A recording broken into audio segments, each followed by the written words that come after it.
Test. Here, running. Test. Township. Okay. Good evening, folks. This is obviously a bit of a special edition of our regular council meeting. So this is a change of venue for us for our normal council meetings. You guys will have to bear with us as we go through some of the normal part of the agenda. We will obviously get to what most people are interested in partway through. We've moved that fairly early on the agenda. We also have a number of delegations, one our normal delegation, and then we have three with respect to the best. First off, I'd like to note that this disclaimer to inform all participants that this meeting is conducted in person and via Zoom will be recorded for record keeping purposes. By participating in the meeting, you consent that the recording may contain 1, your video stream, including images of yourself, 2, your audio stream. This includes any opinions you contribute. Can't hear you. It's all based. Sorry. Anyone attending the recorded meeting may have aspects of their personal data recorded if they actively participate or not. By staying in the meeting, you consent to being recorded. By consenting and attending meetings virtually or in person, this would also agree to recording being posted to YouTube contribution service. I'd also like to acknowledge the First Peoples in traditional territory. Armour Township is situated on the traditional lands of the Anishinaabe. Armour Township recognizes the historical and contemporary of the local First Nations and the peoples of Turtle Island. For this meeting, you'll see that we have 4 of our 5 council meetings, council members here in person. We also have Ron Blake on Zoom. You probably don't see his video anywhere, but Ron is here and participating by his. Based on tonight's agenda, do we have any declarations of pecuniary interest, general nature thereof? None noted. As I mentioned, we do have 4 delegations. First up, we have Dave Creaser, our road supervisor, with our January 2026 report. Dave, over to you. Or with me, I'll have to ask you to unmute. Okay, thank you. Through you, Mr. Mayor. Everything seems to be going well so far this winter. All of our plow equipment's in working order. All of our trucks have been staying on the road. We've had no trucks go off the road.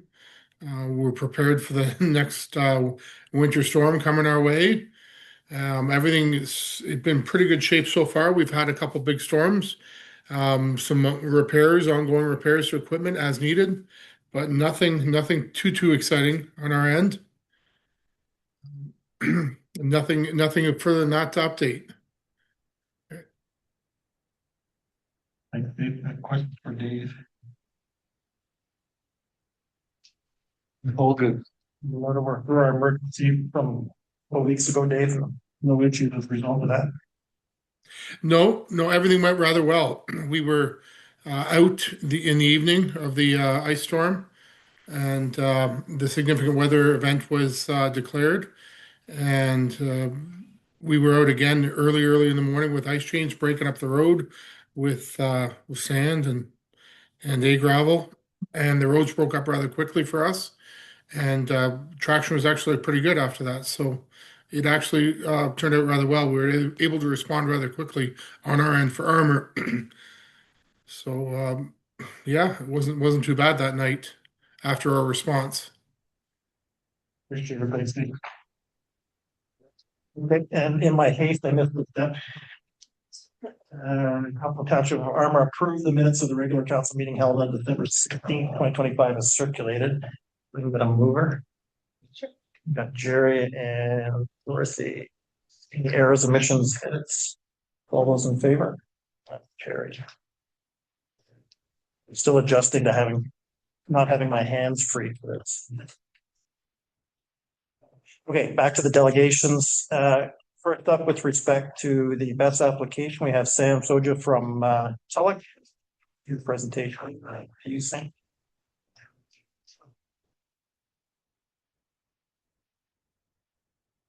Sam, I'll pull up your presentation.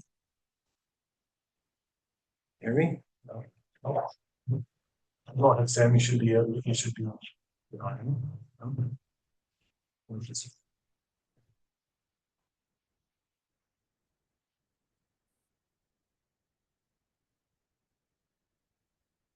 Hear me now? No, I'm not, don't seem to be coming through. Not on yet. Let me just get my. Testing. Give him the wireless, yeah. It's off right now. You just tap on the bottom. Is there an on switch on the mic? No, no. Do you want it in here? Maybe I'll fit in there.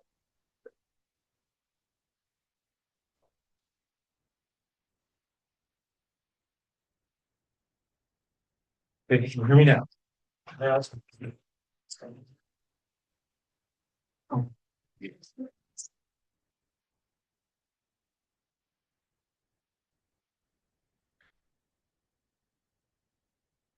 good evening. Can everybody hear me?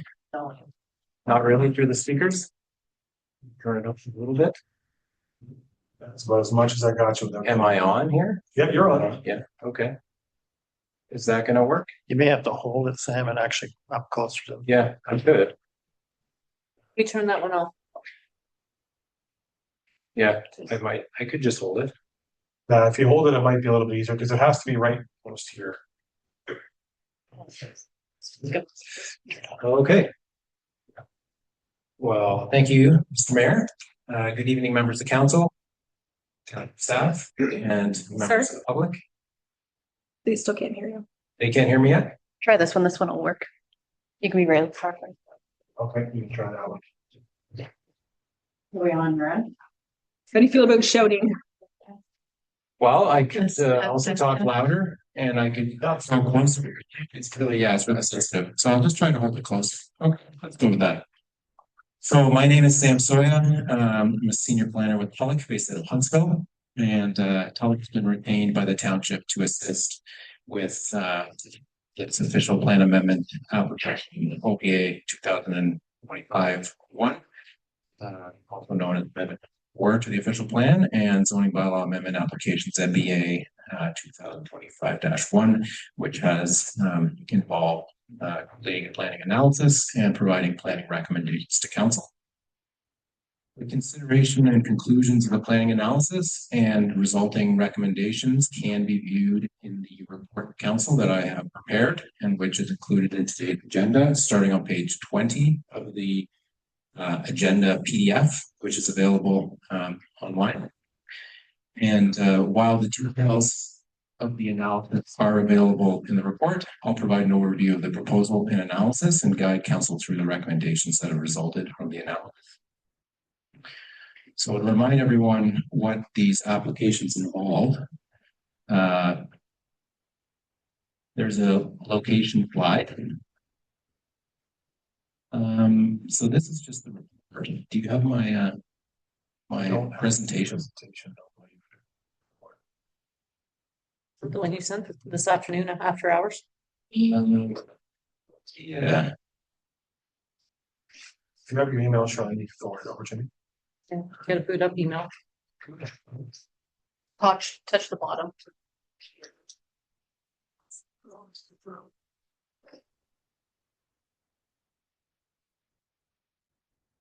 You have your email open right now, Dave? Sorry. You have the CAO one?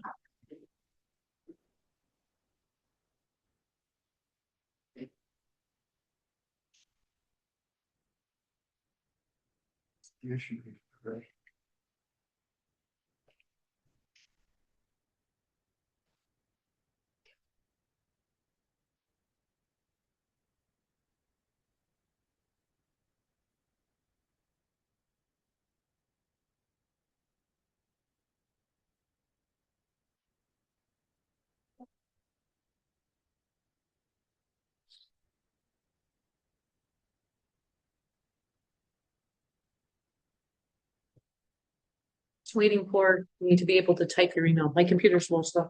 Oh, okay. Welcome to Katrina Internet.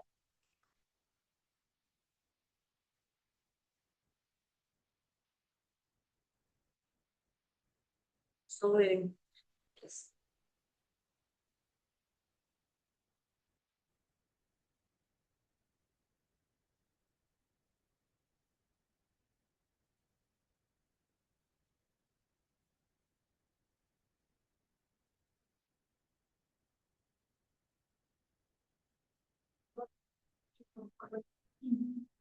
I can also try to email it.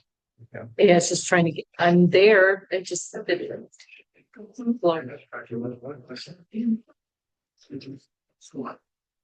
True, true. Just wish. CAO at Armour.com. CAO at Armour Township. CAO.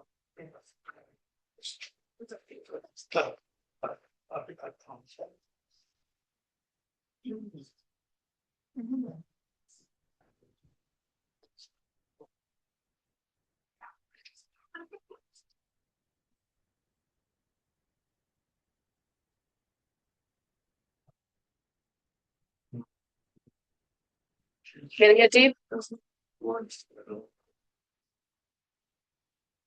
He's looking twice. So You'll end up getting it twice. Okay.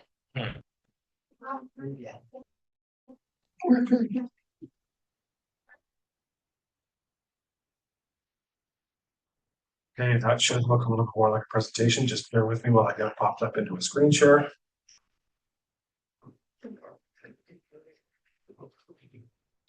Okay, I think we just need the mic again.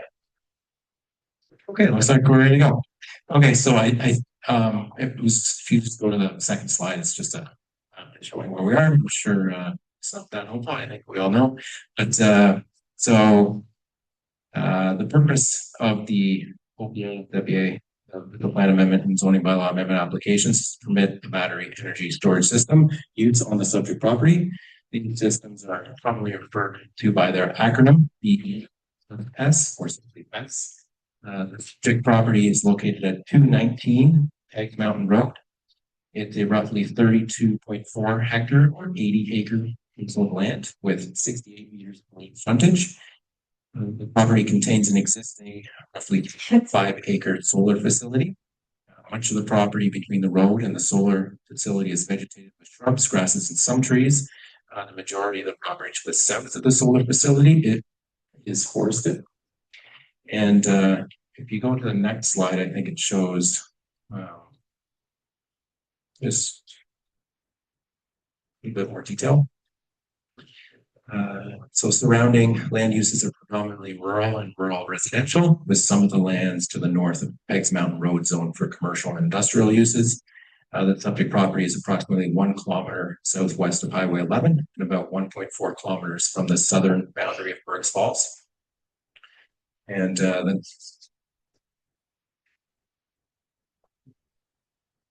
the proposed BES directly to the south of the existing solar facility that can be seen in that air photo there. And it would be about 327 meters from Peggs Mountain Road. So it's my understanding that the purpose of a battery energy storage system is to help balance energy supply and demand within the electrical grid. It essentially works like a large rechargeable battery. It stores energy at times of the day when there is an abundant energy production with low energy demand, and then it discharges that energy when there is high energy demand and low energy production. These energy infrastructure components are viewed as being supportive of non-renewable energy sources, such as wind and solar. For example, a BES can store solar energy produced during peak midday sun, and then provide that energy back to the grid in the evening when energy demand is much higher. So in short, a BES works by storing electricity when it's abundant or leaving it when it can be used. In this case, the proposed BES is to have a maximum rated power capacity of 4.99 megawatts and a maximum rated storage capacity of 19.96 megawatt hours. And my understanding that this means that when the batteries are fully charged, the system can send electricity out to the grid at its maximum rate for a period of up to 4 hours before it would then need to be recharged again.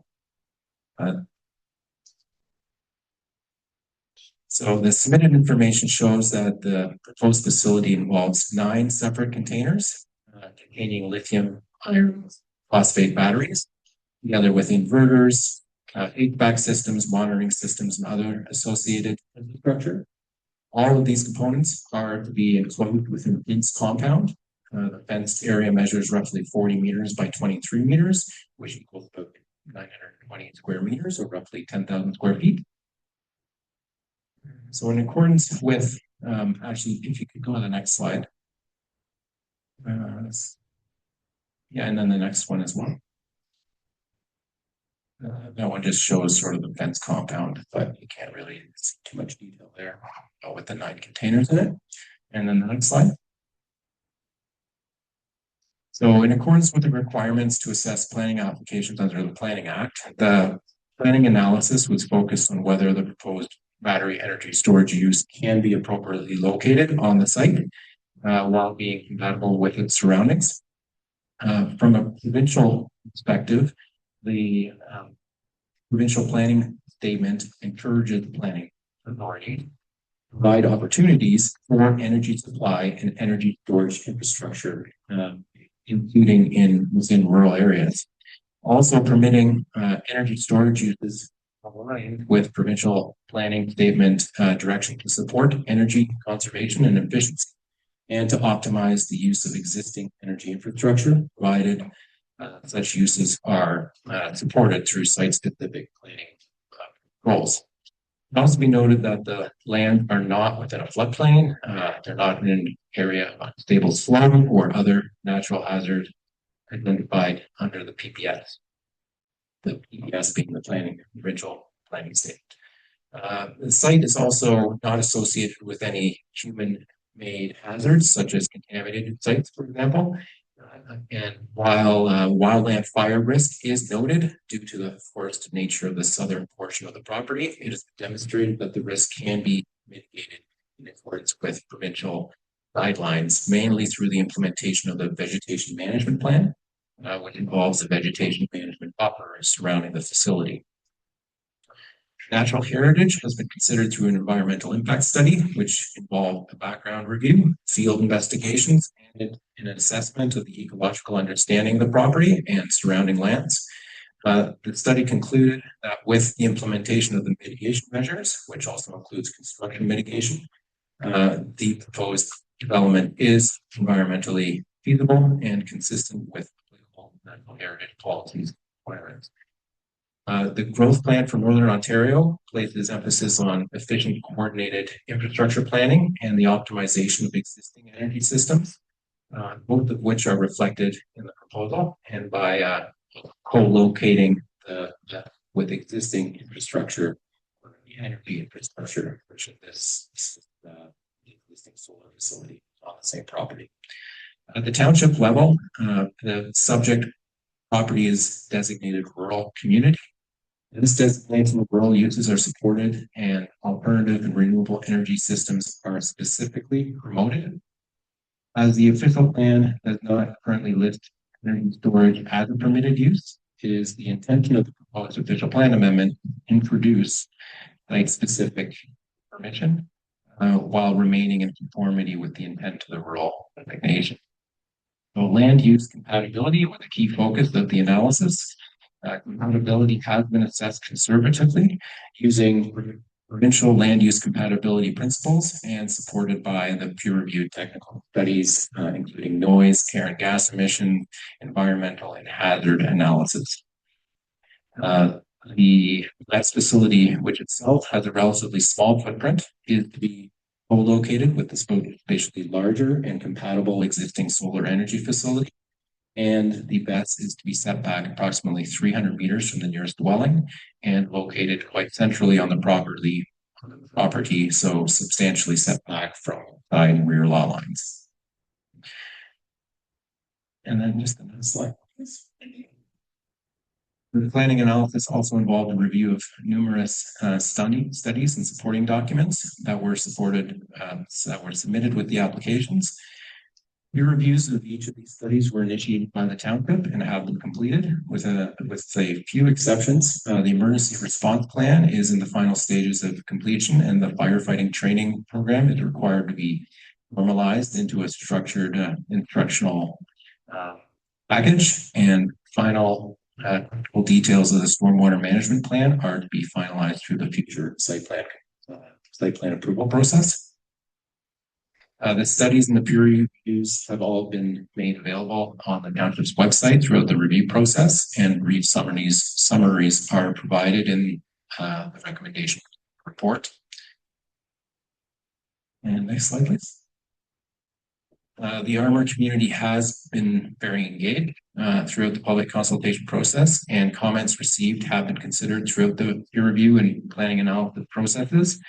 Summaries of these concerns, along with commentary on how they have been addressed, is provided also in the recommendations report. Also, while many of the concerns raised have been considered within the technical reports, and in the peer review and in the planning analysis, and can be addressed through proper implementation of those recommendations, the recommendations of those studies, and many of the concerns do relate to emergency situations, namely worst case emergency scenarios, and in particular, thermal runaway events associated with battery technology. While battery energy storage technology certainly continues to evolve and thermal runaway concerns are understandable, it's important to note that a best use is a lawful use that with regulated risks similar to other uses. So, for example, other use examples would be the farm or a rail corridor or a transformer station, fuel facility, and so on. So taking a farm use as an example, a farm would be widely permitted in rural areas and strongly supported by provincial policy. When there's an application to permit a farm use, planning regulates where that use is appropriate, and it is the applicable technical regulations and standards that regulate how it operates. So just as an example, even with a farm, very common use, there's risks associated with it, such as potential chemical material incidents or biological emergencies, such as disease outbreak, and those are tied to how a farm is operated. It's then through industry standards and best practices, provincial and federal regulations and emergency management that such worst case scenarios are addressed. From a land use planning perspective, a somewhat similar set of considerations would apply to different uses, including this use, for example, or in the case. So conformity with applicable policy must be addressed, which includes the ability to safely locate the use with reasonable separation from other uses under normal day-to-day operations.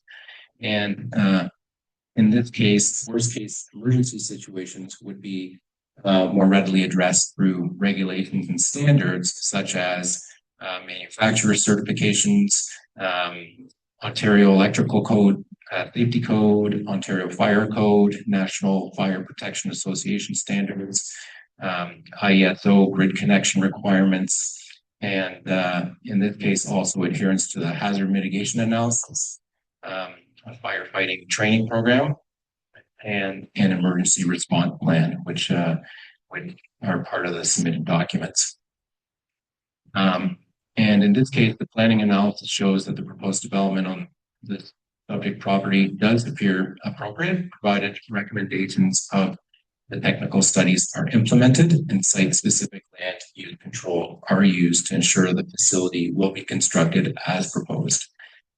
So the conclusion of the planning analysis is that subject to the recommended revisions to the draft bylaws, the proposed BESS is consistent with the provincial planning statement. It is in conformity with the growth plan of Northern Ontario and is in conformity with the township's official plan and is compliant with the township zoning bylaw. So that leads us into the recommendations. It's therefore recommended that the official plan amendment application to permit a battery energy storage system use on the subject lands be adopted, provided the approval bylaw is replaced with the draft official plan amendment bylaw that is attached to the recommendations report. It is the update, so the revised version is updated from what the applicant submitted. The updated version includes a number of minor technical edits that do not alter the purpose and effect of the official plan amendment. These include insertion of the subject property's full legal description and edit the basis of the amendment to clarify conformity with the intent of the official plan, and a revision to place the amendment text under a separate site-specific uses section of the official plan. It's all quite technical. It's also recommended that the zoning bylaw amendment application be approved, provided the bylaw is revised to include a number of site-specific provisions.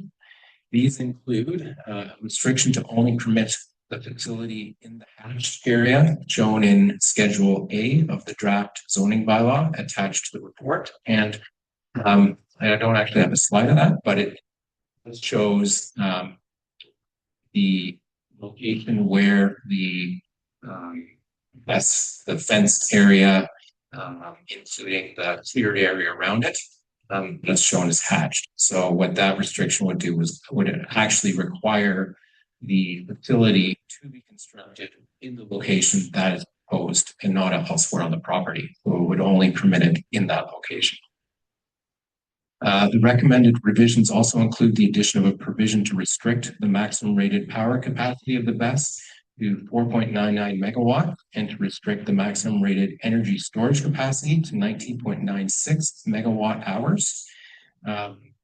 And those are the specifications, again, for the proposal. That's how this proposal has been proposed.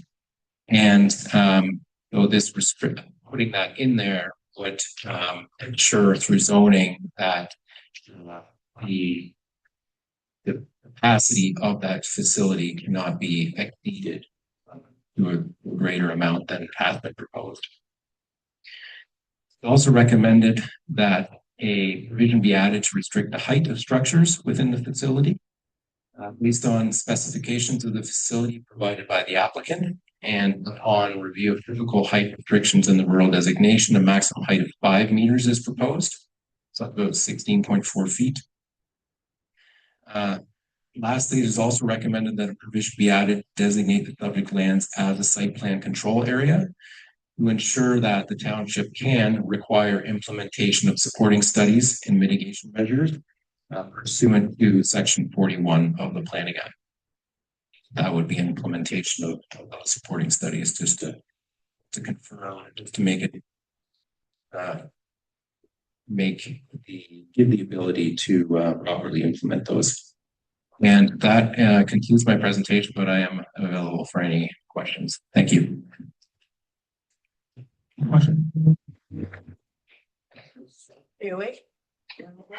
Turn it back on. I'm gonna take that one again.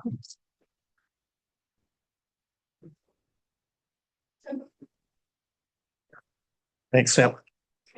Turn this one back on. Thanks, Sam. Questions from Armour Council or Sam?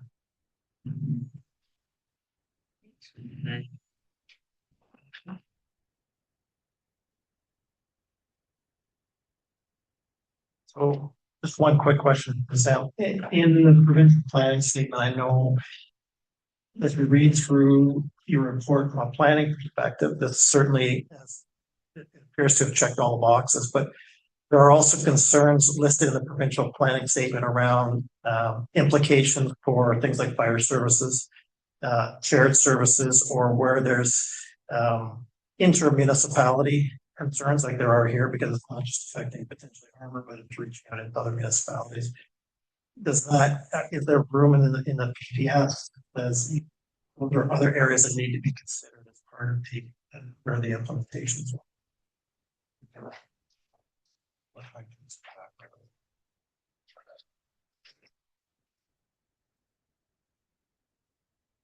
It's rare.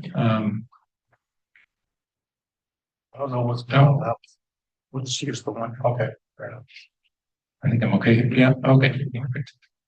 Yeah, so there is obviously also there is other policies in the PPS.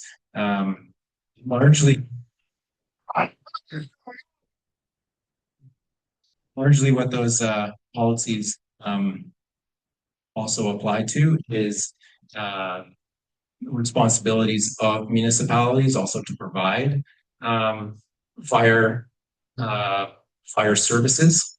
and to do so for the region.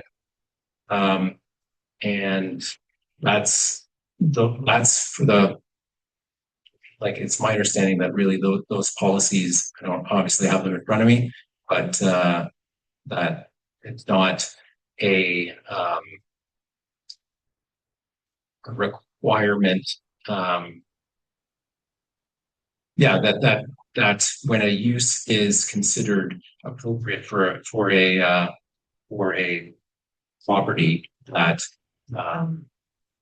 the municipality has a responsibility and also to work with that landowner to provide services to it.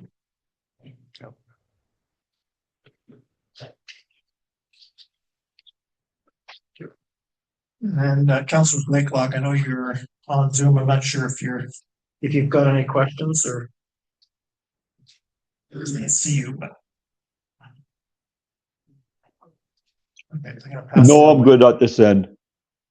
Okay, thanks, Ron.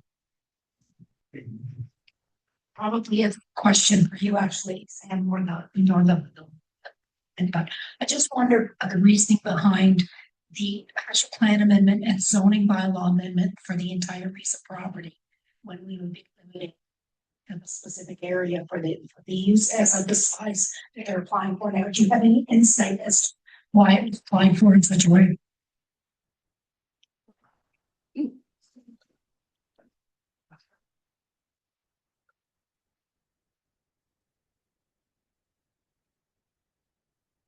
Scared to talk here. Explode. Okay, so yes, I think it was applied for the entire property. That's why the recommendation is to limit it to a certain location. However, it is still it would be typical to permit the use in a general sense for the entire property for the official plan amendment, and then to provide controls on that use through zoning.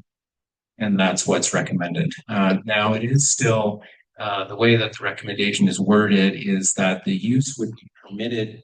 It starts with permitting the use on the entire property and then limiting the facility to the hatched area to the area where it's proposed. Now it's done that way because there's other components to this that are outside of that fenced area as well. And which include the road coming in, which are going to include there's a proposed stormwater management pond, and there will be the infrastructure to connect it to the grid as well. So it's my understanding that there would be some hydro poles that would need to be added, and so forth. So there is some level of the use operating past that area, but it's the facility actually with the containers and the batteries which are restricted to that location. Thank you.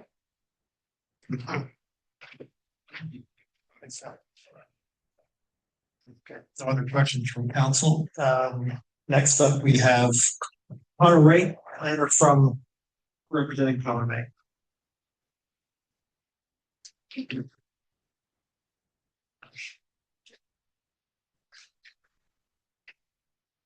You better stick with this one, John. Yeah, I'll be careful. Thank you very much.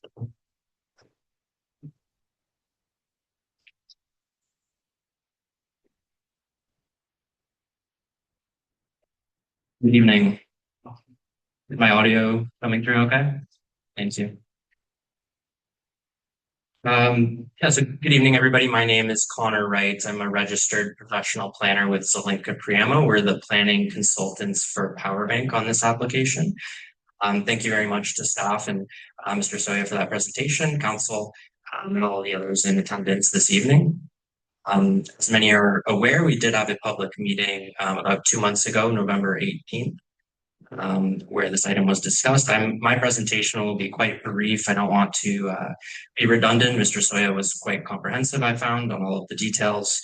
So we'll just go over the high level points of the official plan and zoning bylaw amendment applications to facilitate a battery energy storage system BESS on 219 Pegs Mountain Road. We'll go to the next slide. Oh, thank you.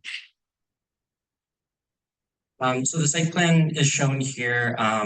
Sam has gone over much of the details here. The property is about 82 acres in total. There's an existing solar array occupying about 3.5 acres. And so the proposed BESS would be located behind that solar array and takes up about 0.3 acres of area. When you factor in the 30-meter buffer zone around that BESS facility, it's about 2 acres of space on the setbacks are about 180 meters to the west and east. Property lines, that is. About 300 meters to the front property line and about 600 meters from the rear property line. And we can go to the next slide, please. The provincial planning statement does specify in a few passages here bolded that planning authorities should provide opportunities for development of energy supply, which does include battery energy storage systems. So on this basis, the proposal is consistent with the provincial planning statement, in my view. Next slide, please.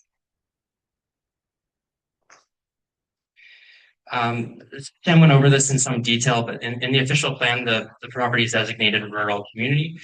This is a land use designation defined as being, quote, predominantly used for a range of uses, including farming, golf courses, residential mineral extraction, waste disposal, small scale, low water use industrial operations. That's not a comprehensive list, but just an example of some of the uses which are permitted. It was determined at the time of the applications that a BESS would not fit into any of those existing descriptions, partly for the reason that a BESS is not yet firmly defined in the official plan. So the official plan amendment would provide a specific policy unique to the property that a BESS is permitted. We can go to the next slide, please. Similarly, the zoning bylaw amendment would permit the BESS for the property in particular.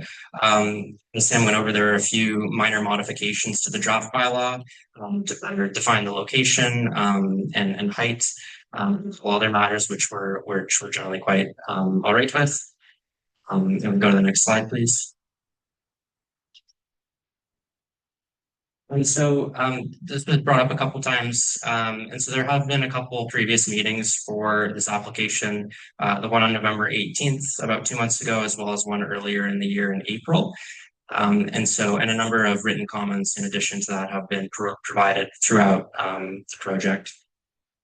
And so this slide is certainly not a comprehensive list of comments that were received, but it just summarizes a few of the key themes that have been raised, especially the ones that have been raised most frequently. I won't be able to go through every point in detail and respond fulsomely, but I will point to a written response document that's been prepared and provides a detailed response to every comment from the previous meeting, as well as a number of other written comments that have been received throughout. And that is in the agenda package for tonight's meeting.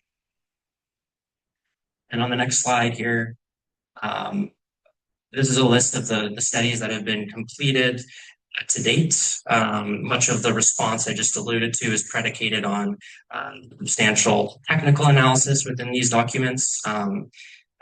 These studies have all been prepared and submitted to the municipality, peer-reviewed by third-party technical experts, and accepted at this point as part of the review process. And I think on my final slide,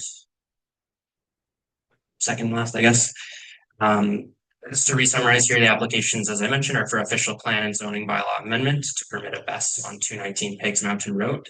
If approved, the next steps will be a site plan application, which will include further technical review of a few items, including those listed on screen here: stormwater management, the specifics of the firefighter training curriculum, and the specifics of the emergency response plan. So in summary here, we do believe that the proposal represents good planning and should be approved accordingly. And we're quite pleased to hear the township's the township's planner's recommendations in compliance. So with that, I'll kindly thank staff for their work on this application and the council for your consideration, and I'm available for any questions. Let's open it up for council questions. Actually, I'll ask Rod first on Zoom if you have any questions for Connor. It takes a minute latency. I have to ask Rod to unmute at the time. Rod, you'll just have to click on mute if you can hear me over there. There you go.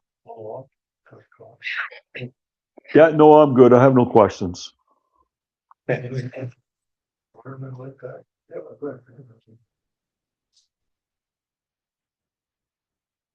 I'm ready. A little early on in your report here, could you speak to a dry hydrant?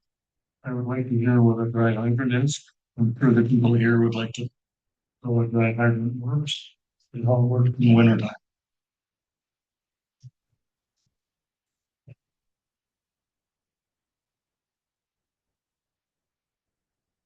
Thank you for the question. I do have to preface, I'm not a civil engineer, so I'm not quite familiar with all of the specifics of how a dry hydrant operates and how it operates in the winter time and what constraints that might present. So I apologize that I might not have a good specific answer for you here this evening, but this has been discussed in the technical reports, which I'm afraid I don't have in front of me. That's why I'm asking. Yeah, so I'm once again, my apologies. I'm not a civil engineer. We do have technical experts that have been looking at items including stormwater management, or the use of dry hydrants, and don't have that information with me at the moment.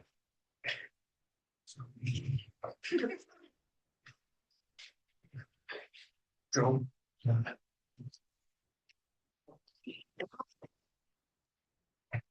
So a dry hydrant, essentially, to make it simple, is a straw. Essentially, it's a 6-inch pipe.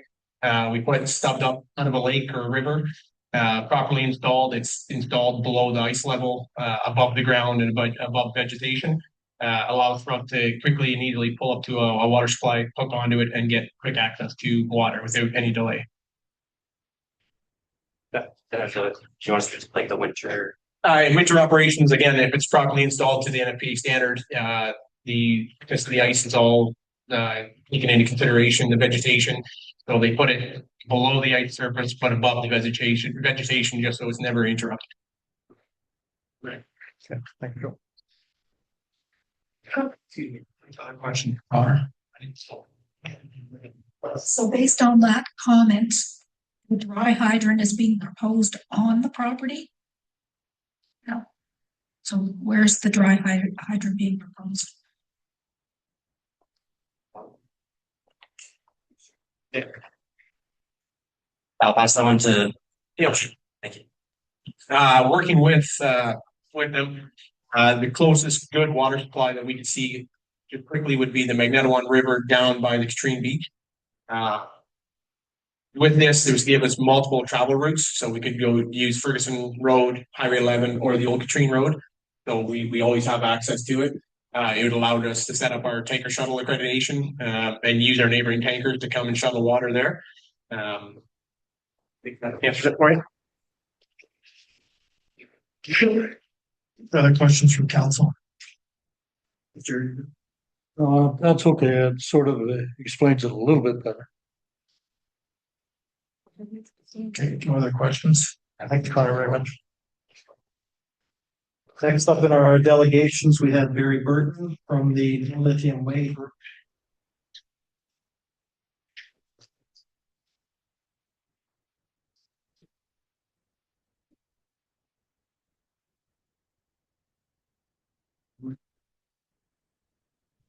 You won't need that. You can hear me back there?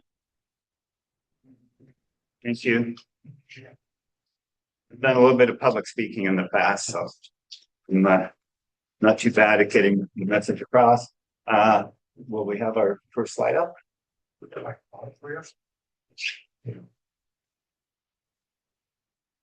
Your worship, members of council, and Madam Director of Legislative Services, thank you for allowing me to speak here tonight, and I'm so pleased to see so many people in the gallery tonight. You'll have to bear with me. Some of this, my presentation is a little wordy, so I may get tied up in a few words, so I hope you'll excuse that. And I'll be probably taking my glasses on and off. So I want to start off with You know, last time I was here, I talked about all the fires that had happened throughout North America and globally. And we talked about, you know, the risk involved. Well, guess what? December 19th in 2025, another recent fire at the Warwick, New York Church Street Best facility. Third fire in 2 years. 2023 had two back-to-back incidents at Church Street facility. Heavy wind and rain was the blame for the water intrusion. The mayor, Michael Newhart, and I quote, when it was at its worst, there were flames and it was hard stopping, especially since we've been here before. So imagine how the mayor felt watching this fire happen for the third time. Pramila Malik, chair of Protect Orange County. There's some very interesting words she says. Who is protecting the environment? Who is protecting our health and safety? Our air, our water, this toxic overload. When officials say something is within safe limits, they're often talking about averages over time. Once these chemicals are released, you can't just put them back. Listen to that statement. Once the chemicals are released, you can't put them back. That's an important thing to make note of. I'll try to read from some of my notes here so I'm facing you. I haven't got my head turned all the time.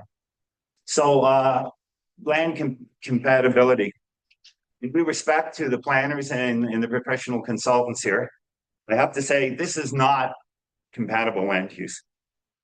There are 3 residential lots located to the east of the best site, 2 rural residential lots located to the west of the best site, and it shares a fence line with the property right next door to it at 135 Pigs Mountain Road, which is a 100-acre parcel that has usable agricultural pasture lands, forested area, and a residential house, which is the 130-year-old original farmhouse. And it has been in the family for 90 years. And 86-year-old Mrs. Hewitt is here tonight. Nobody's consulted her or talked to her. Yeah. And we need to listen to those concerns. Next slide is, next slide, provincial planning statement. Section 4.1.7, no development is to occur on significant wetlands or habitat of endangered species. Section 2.4 of Armour Township official plan. This is your official plan. Environmental restraint, areas which include the habitat of endangered species, site alteration shall not be permitted. So that means no development, no anything. During the acoustic monitoring, there were numerous files recorded. Based on the recording, hoary bats, 92% confidence, silver-haired bats at 98%. Hoary bats do not roost in cavities. They roost in tallest trees with lots leafy canopy. Big bats, they're high flyers. Therefore, setting up one microphone at the base of one snag tree is not indicative to the hoary bat population. Silverhead bats, both coniferous and deciduous trees. And again, one microphone at the base of one tree is not a good survey. We believe that the survey for the bat is inappropriate. It just hasn't been sufficient enough. 2.4 of Armour's Township Plan mentions, again, environmental areas, which include the habitat of endangered species sites, shall not be disturbed. We're fortunate to be here on the traditional and undeceded lands of the Mississauga and Anishinaabe peoples, including the Ojibwe, Algonquin nations. Nature and care for this land for countless generations.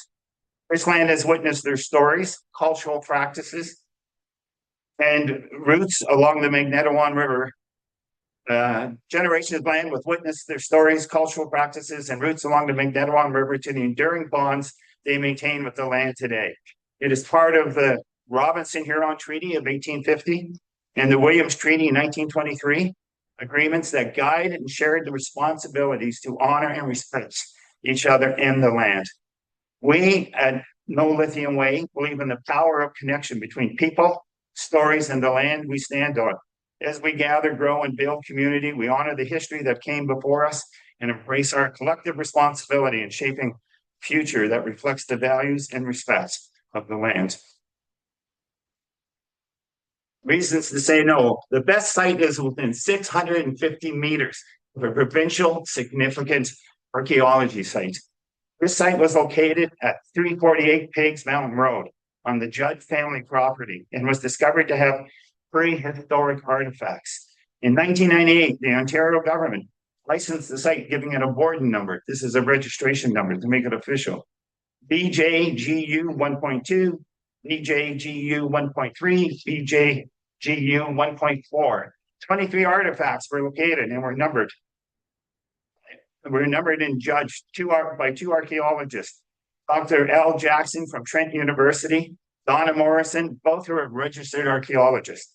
The findings determined the artifacts to be flaken boards of prehistoric tools. The 23 artifacts, 14 of the best were donated to the Simcoe County Museum and are on display there. So here you'll see a list just of some of the artifacts that were found. You can see that two of them were end scrapers. 3 of them were uniface scrapers. One unifacial point, one to be a knife, and another one to be a wedge. I repeat, of the 23 artifacts, 14 of the best were donated to the Simcoe County Museum. This is the importance of an archaeology site. Our bank requires the support of the municipality. But clearly, Armour does not have the support of its residents or its neighboring councils and the communities. 901 original signatures oppose best. 2 resolutions passed by Ryerson Township and the village of Burkes Falls passed resolutions opposing this. You can see by the gallery that's here tonight how important this is. I encourage this council to take the courage to say no. Other communities have said no, other councils have said no. And it's time. And one thing that in the report where it said, I read through the report and it talked about where it should accommodate applications. It says should, doesn't say have to, doesn't say must. It says should. So there's an opening there for you to say no to this application. That's it. Thank you. Questions for Barry? No. All right, it's there. Question?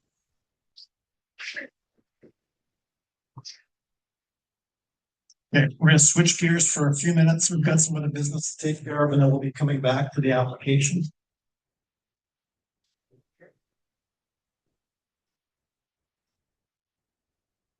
Next up, we have resolution. So Township of Armour approved the January 2026 accounts in the amounts of $561,267.70 for payment, and the mayor and treasurer are hereby authorized to sign checks for same. And the seconder. Sure, but I have a question. Yeah, we'll get questions. Questions about the accounts. We made a $500 donation, and forgive me, I was not at the last meeting, but we made a $500 donation to a Muskoka baseball team. Locals, kids playing in Muskoka. And that was, it was a request. Yeah, it was kids from Almaguin that can only play for this one particular team. We don't have a team that they can play for. But this Not one this time. Yeah. It's okay. Thank you. Jerry says it's okay. It's okay. Other questions on accounts? Okay, all those in favor? We pay the bills.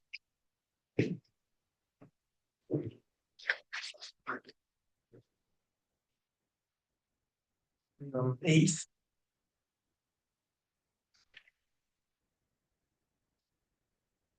I'll read in the resolution and we'll get some further information from Charlene on this one.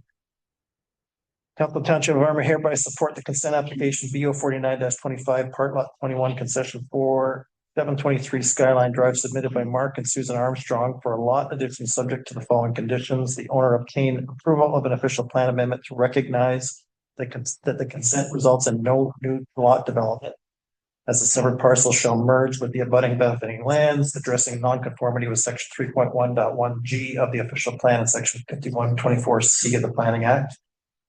That the owner obtain approval of a zoning bylaw amendment similar in intent to the bylaw 5-2024, section rule RU 107, to recognize the lot addition as legally existing as of the date of consent approval and bring the lands into conformity with the official plan amendment. 3, that the consent be approved for lot addition purposes only, and that the severed lands shall not be conveyed separately or developed independently and shall merge in title with the benefiting abutting lands. 4, that a digital copy of the final reference plan be provided to the township, and 5, that the transfer of the severed lands be completed concurrently with or immediately following the required conveyance, but that the severed lands legally merge with the benefiting parcel and remain as one lot for the planning purposes. Dorothy. Seconder. Chair.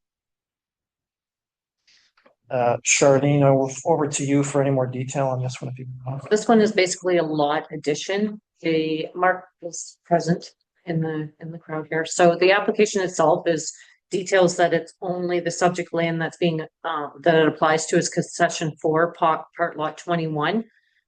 However, in the circulation that was sent out by the planning board, it covered a much larger area, which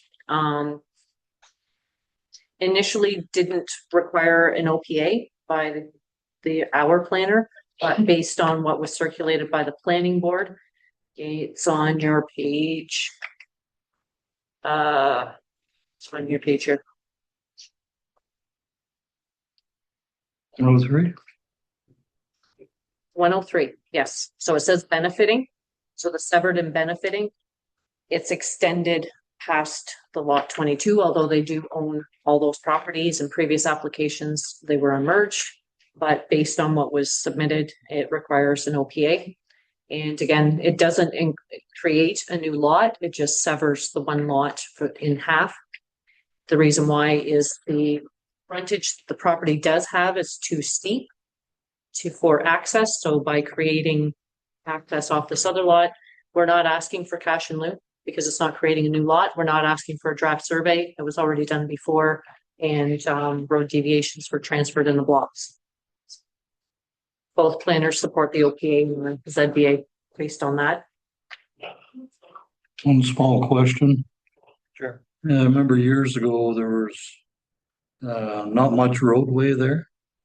Maybe could we make sure that if there's a possibility of making our road a little better, that we could have our road super have a look at that? So it's not 66 feet? If it's No, I think it's a trespass. It might be a trespass road there. I'm not sure. I think it's like 30. There's not much room there. We're not asking for Not much room there, is there? No. Yeah. No. not asking for a draft survey in this or a survey of the road. It's just of that lot. It's just an opportunity that we might be able to benefit ourselves and the roadway, make it a little safer. And if it costs us a little bit of money to do that, I think it would be a good idea. Do we make note of that during the OPA and zoning bylaw amendment? That be discussed there, should we? Should be looked at. Would have I'm to not be- sure. Have to be as a You'd condition. have to write it in. Another condition? Yeah, and we'll be up to the planning board. Charlie, I can speak to that if you want. Yeah, when we did the original division of the lots, that top portion of Skyline, we've already deeded that strip over to the town. Okay. We've already given you that strip down that far. And in fact, that's that wide portion of Skyline that's paved. So I think you've got your 66 feet there. It's further south. Right. It gets really narrow. And I think they've also deeded that over to you Yeah. as well. So I think that's already been covered in the initial. That's why I was asking, because I couldn't remember. I just remember. I think it's been looked after. Been around for a while, so. See, this is.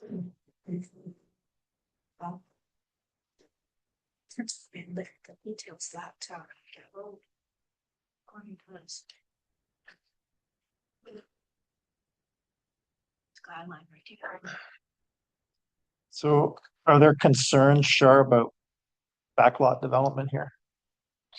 The OPA No, I think it's just making sure that the Lake Association's aware that we're not creating a new lot. Right. So the OPA is just basically adding that portion in there and detailing that it's not creating, it's not new lot for development for the official plan amendment. I'm sure they'll be watching it closely. Okay. Any other questions from council? I assume Rod will put his hand up if he has any questions on the other end. I've asked him to shoot. Okay. No, Questions from things you? are good. Okay, thank you. Okay, we have a mover and a seconder. It's in favor. It's carried.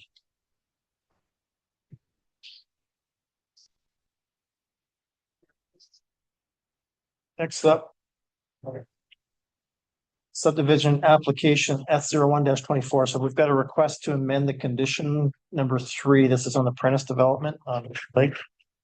I will read in the resolution and then you'll have questions for Shar. Whereas a request has been made by Landy Dennis planning to revise condition 3 of the subdivision application S01-24 Prentice to require that a zoning bylaw amendment be applied for and approved, recognizing a minimum lot frontage of 61 meters for lots 1 through 5. And the Ministry of Natural Resources and Forestry has advised that it does not review or comment on site-specific planning proposals where the municipality or planning board is the approval authority. Please, we can't hear you. This is just a part of our normal council meeting, so. Okay. Whereas a request is made by Lanny Dennis planning to revise condition number 3 of subdivision application at 01-24, this Prentice application to require that a zoning bylaw amendment be applied for and approved, recognizing a minimum lot frontage of 61 meters, lot 1 through 5. And the Ministry of Natural Resources and Forestry has advised that it does not review or comment on site-specific planning proposals where the municipality or planning board is the approval authority. Now therefore be it resolved that the Council of Township of Armour supports the requested provision. We move her to put it on the table, seconder. Dorothy. Oh, I think Rod wanted it on that one. Question run. I think you wanted to move it. I'm sorry that I didn't turn around.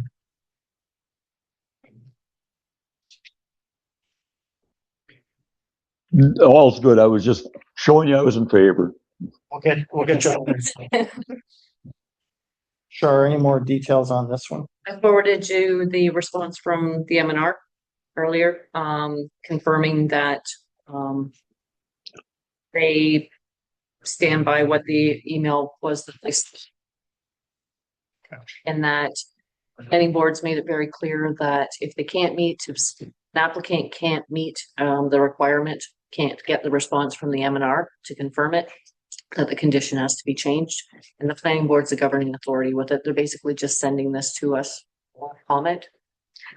61 meters is our standard frontage, correct? 61 is, but going back to the previous. Yep. It was the minimum requirement of having 120 because it was confirmed deer wintering. Yeah. Habitat. There are concerns, but if it goes through the zoning bylaw amendment, there's still an opportunity for the public to. Yeah. Post. Okay, so I'll read out what's hot off the press 10 to 7 before we came here. This is another email we received from M&R. On behalf of Sam Short, thank you for reaching out to M&R as noted in our correspondence to Al Shaw on October 1st, 2025.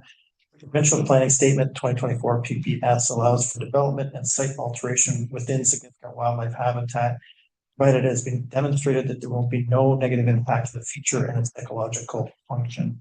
Further, the PPS includes flexibility in the definition of significant wildlife habitat, and that criteria for determining significance are provided in provincial guidance. The municipal or planning board approaches that achieve or exceed the same objective may also be used. So they won't comment further. Yeah.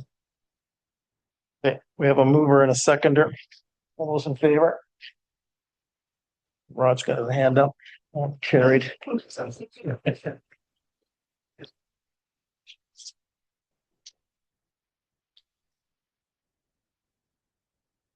All right, now we're back to the best application, 219 Pegs Mountain Road. We're at item 10 on the agenda. We've heard from our delegations. Or is there anything that you want to cover generally, or we just jump into it? Nope, you've got everything there. So a few comments I'd like to make. And then I'll open the floor to the rest of the council.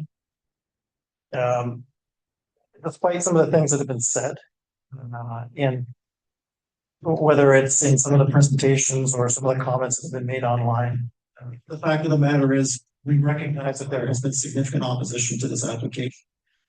And we have certainly listened. We take the concerns around safety, especially of our firefighters, extremely seriously. We take concerns related to the environment extremely seriously. At the same time, this is a planning application.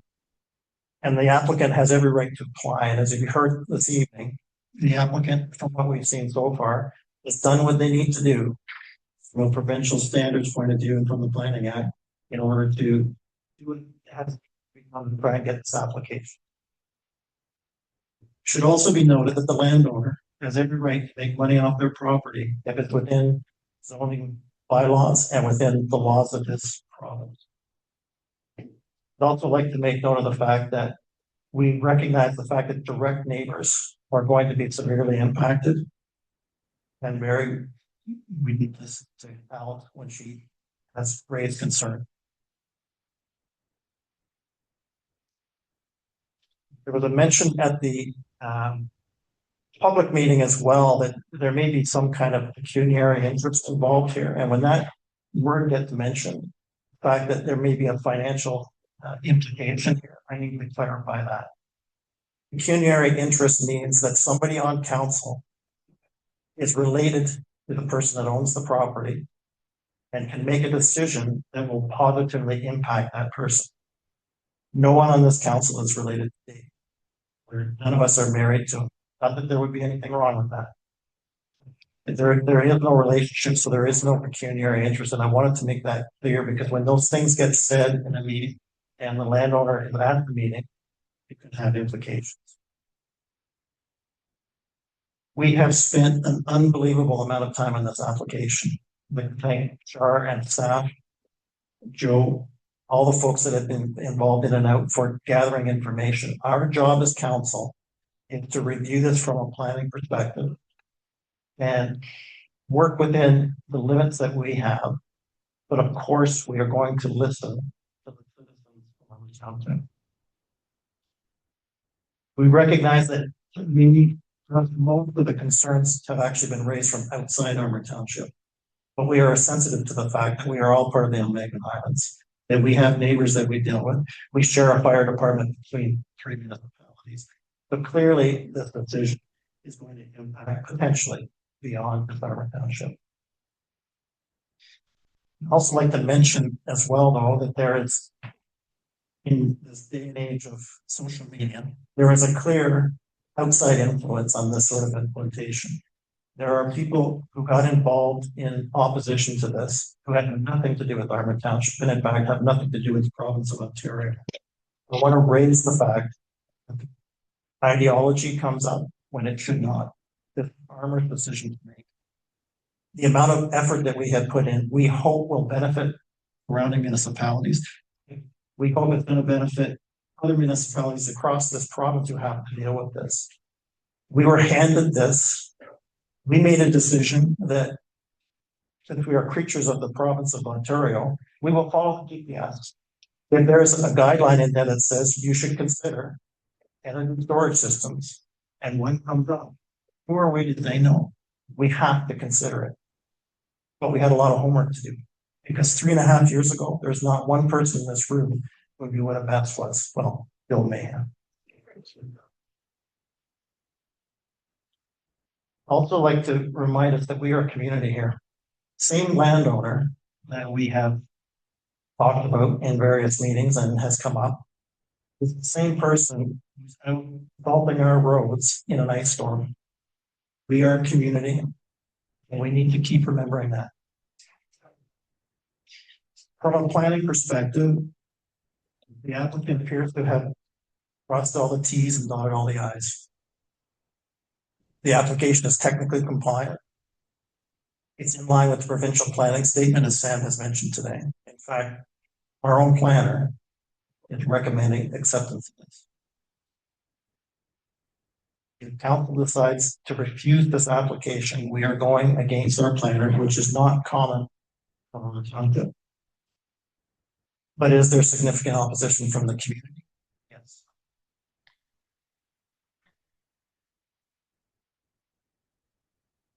You're wondering why the provincial planning statement talks about energy storage systems particularly. I want to remind everyone of one important thing at the provincial level.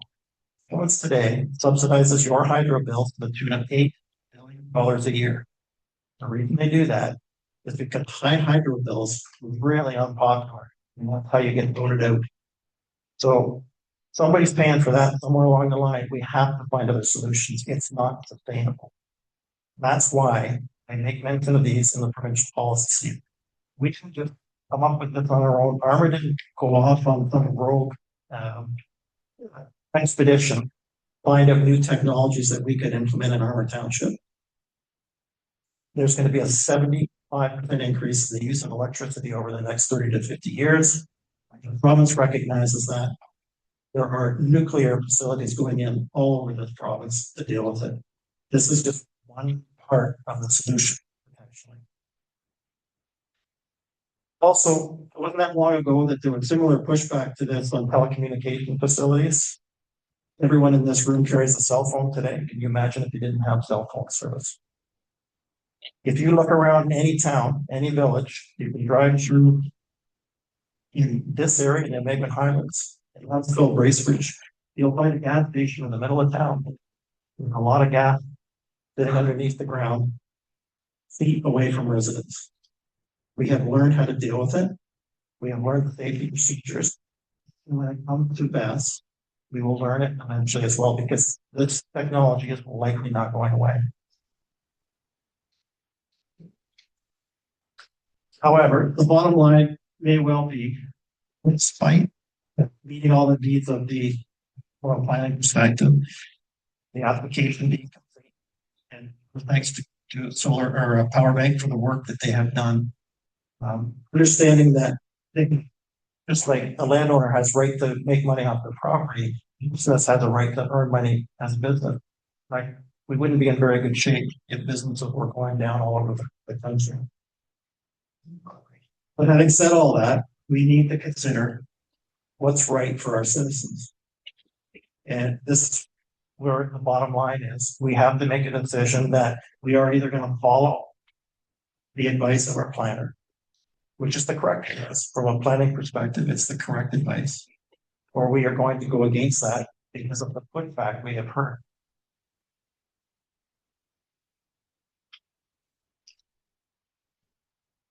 Comments from other council members or questions?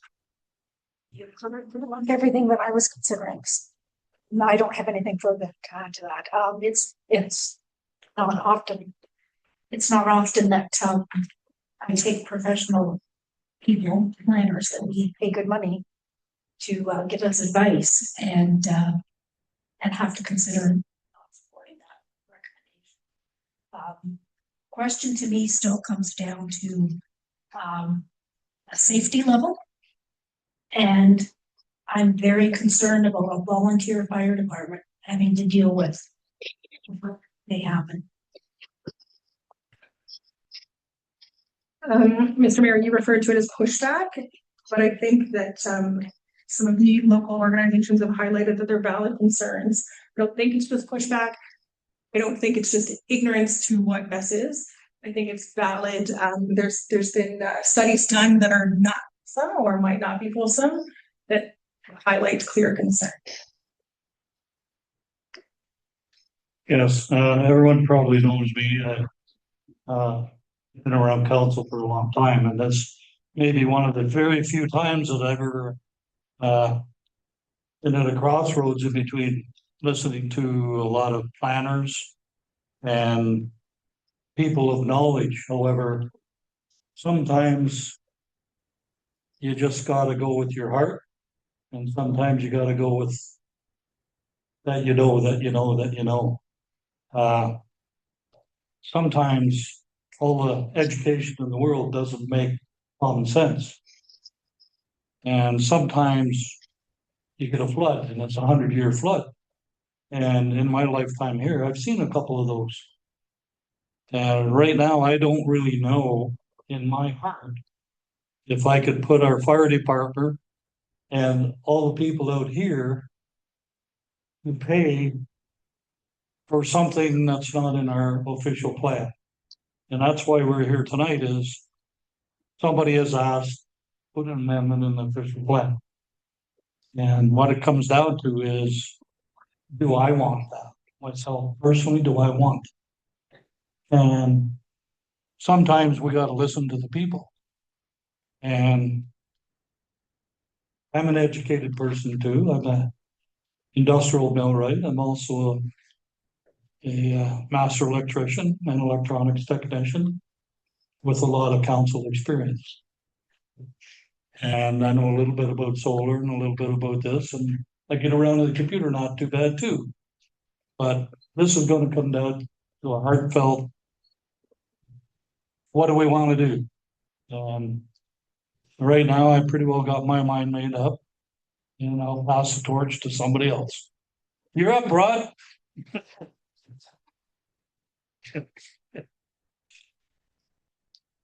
Rod, comment? Can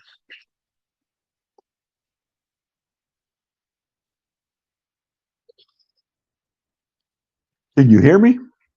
Yes, we can. Oh, okay, so everything has been said that I've been thinking all along. We pay professionals for their advice.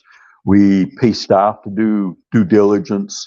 But in the long run, it's what the people want. So we have to take a different step. We have to take a different path on this situation and listen to the ratepayers and see where it goes from there.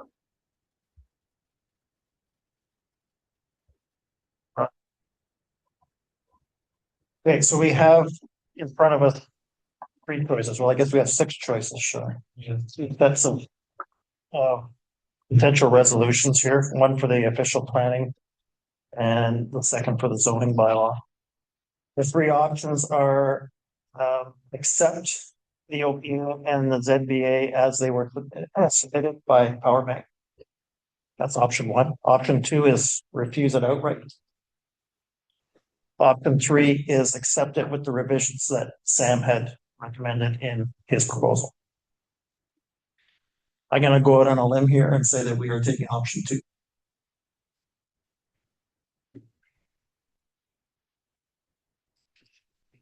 Any objections to reading out option 2? And I'd also suggest that we'll take a recorded vote on this one. Okay, whereas the applicants, Power Bank Corporation and David Creaser have submitted an official plan amendment application OPA 2025-01 amendment number 4 for council consideration. Whereas council has reviewed the application pursuant to section 17 of the Planning Act. And whereas council has considered the written and or verbal recommendations provided in the report prepared by Tulloch Inc. dated January 13, 2026. And whereas council has considered public submissions including written and or verbal representations received in respect to the application. Now therefore be it resolved that council does not accept the application as presented by the applicant, and it further be resolved that the application as presented by the applicant is hereby refused. We will take a recorded vote on this one. I'll move it. Jerry.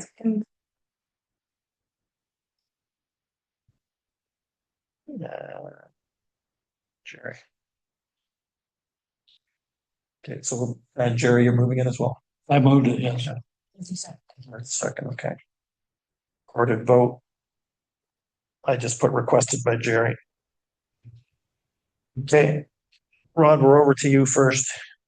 Are you for this resolution or opposed?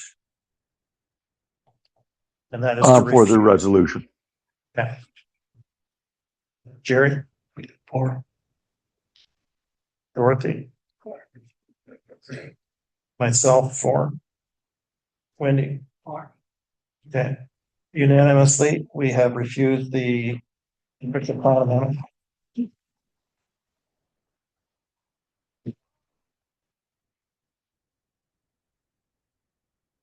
Just clean up our paperwork. We have the zoning bylaw amendment as well, whereas the applicants, Power Bank Corporation and David Creaser, have submitted zoning bylaw amendment application ZBA 2025-01 for council's consideration, and whereas council has reviewed the application pursuant to section 34 of the Planning Act, and whereas council has considered the written and or verbal recommendations provided in the report prepared by TELEC dated January 13th, 2026, and where council has considered public submissions, including written and or verbal representations received in respect to the application. Now therefore be it resolved, the council does not accept the application as presented by the applicant, and be it further resolved, the application is as presented by the applicant is hereby refused. Get a mover. Wendy. Rod will put you as a seconder. Gotta get you on the table. Yep. We will take another recorded vote. I will put my name here. For or opposed, Rod? I'm in favor of the resolution. Jerry? Sure. Favor, please. And for myself, Wendy, Yes. again unanimous that we have refused the zoning bylaw amendment.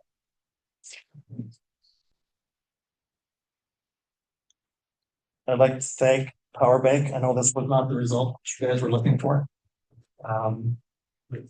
Again, we feel that these things will evolve over time and that some of these concerns will be addressed.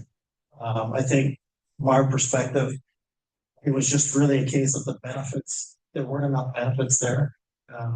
Push this forward any further.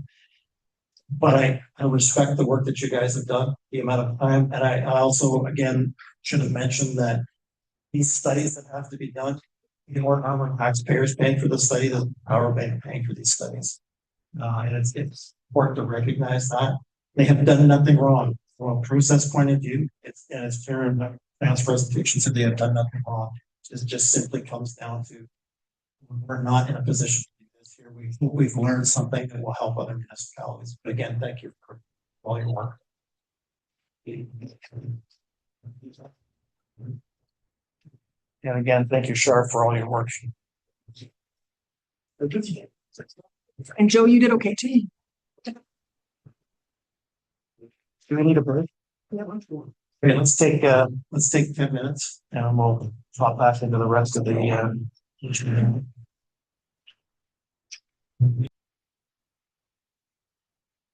okay. Where are we? Is there anybody on? It's So we have Dave Creaser is on muted off mic on camera. And we have Sarah Cook from the All Magna News in the online gallery as well. And once Rod signs off, then those are the only 2 others. So okay. what I can do, just for the sake of a little That's better. Okay. So Sarah, Dave, if you can't hear us for some reason or there's something you want to hear, just let us know. We don't have the mic anymore. We're just using our normal setup. So it may be a little quieter. I'm not sure. There's Sarah is leaving. Oh, okay. So Sarah's gone. Carl Martin's coming back in. Okay. I think Dave's might just got out there. All right. Okay. Okay. So we are back to bylaws. Let me just organize my paperwork. Okay, item 11 on your agenda. Council Township of Armour have read and approved bylaw 1-2026, being a bylaw to authorize temporary borrowing for 2026. And we authorize the mayor and clerk to sign this bylaw and affix the seal of the corporation there too. Got Wendy and then I got Dorothy. Any questions? All those in favor? Permission to borrow money. It's here.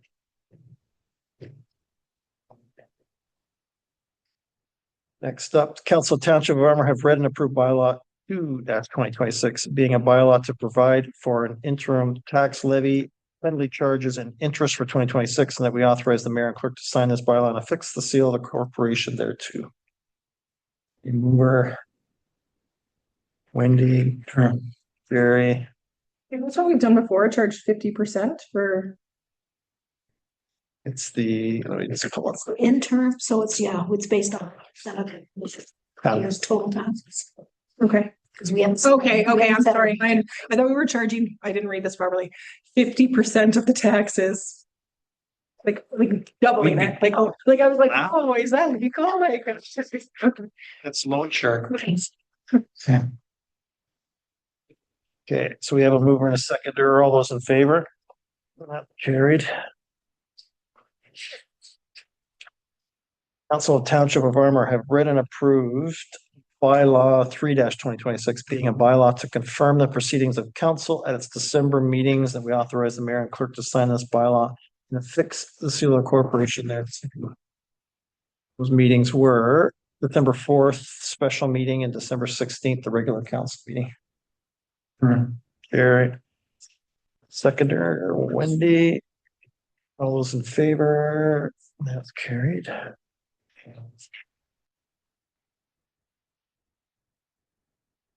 Next up. So this one, sure, I'm just assuming we defeat it. Yes, Okay. 4 and 5. 4 and 5, okay. Council of Township of Armour have read and approved bylaw 4-2026, being a bylaw to approve an official plan amendment for concession 6, part lot 3, known municipally as 219 Pegs Mountain Road, to permit battery energy storage systems, and we authorize the mayor and clerk to sign this bylaw and affix the seal of the corporation there too. Need a mover just to get it on the table. North. Seconder. Wendy. Just for fun, we could approve this. I was just thinking that, like, everybody's left. That way, we could start season 3. We are recording. With Joe. Okay. All those in favor? All those opposed? Yeah. Defeated. No double votes.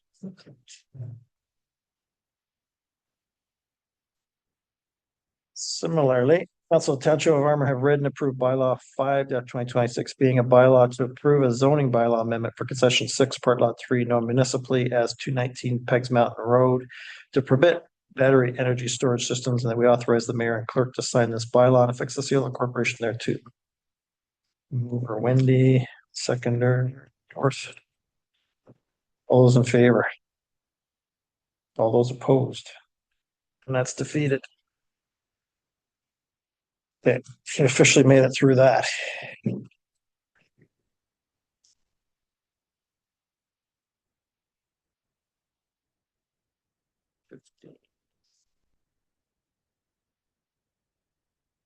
$16, bylaw to delegate routine council powers and duties to staff. Council of Township of Armour have read and approved bylaw 6-2026, being a bylaw to delegate routine council powers and duties to staff. We authorize the mayor and clerk to sign this bylaw to fix the seal of the corporation there too. Wendy. Seconder. Dorth. All those in favor? That's carried. This is to get us through election, right? Yes, so if one of you decide not to run, it puts us in lame duck. If one of us decide that. But somebody else could run. Yes, but if you decide that you're not going to throw your hat in the ring, it puts us in lame duck. Which means anything listed here we couldn't do. That's what we have to delegate. So between August and. Yes. As of the 21st of August. Yeah. Don't make us a lame duck, Jerry. My wife said. Yeah. You gotta go one more time. And then I'll think about it. Then I might become a world traveler. I could soon. Okay, next one actually. Pertains to Mr. Creaser again, I think. Oh, good job. I can't remember. I circled it as carried and signed it, so. Yeah, you did. No, sounds like democracy. It's. Yeah. Unless I was getting ahead of myself. So this is for 879 Skyline, I believe. Council Township of Armour have read and approved bylaw 7-2026 being a bylaw to stop up and close and convey the original shore road allowance described as part lot 20 concession 1, 42R-22-892 part 1, fronting 3 Mile Lake, and to transfer ownership of said shore road allowance to the property across the traveled road known as 3 Mile Lake Road, described as lot 20 concession 1, 42R-108451, to be owned by the property owner of the adjacent land, and then we authorize the mayor and clerk to sign this bylaw and affix the seal of corporation there too. Wendy. Sure. Jerry.